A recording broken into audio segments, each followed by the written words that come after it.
ஆசையுடன் கேட்பவர்க்கு அள்ளி தருபவன், அல்லல் துன்பம் துயரங்களை கிள்ளி எறிபவன், பாசத்தோடு யாவரையும் பார்க்கின்றவன், பாவங்களை பார்வையினால் மாய்க்கின்றவன், அல்லல் படும் மாந்தர்களே அயராதீர்கள்,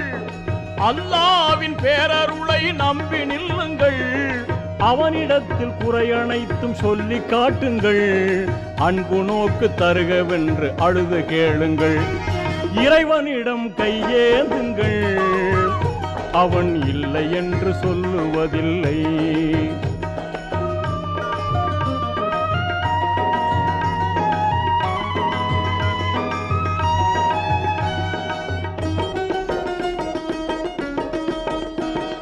தேடும் நேயர் நெஞ்சங்களில் குடியிருப்பவன்,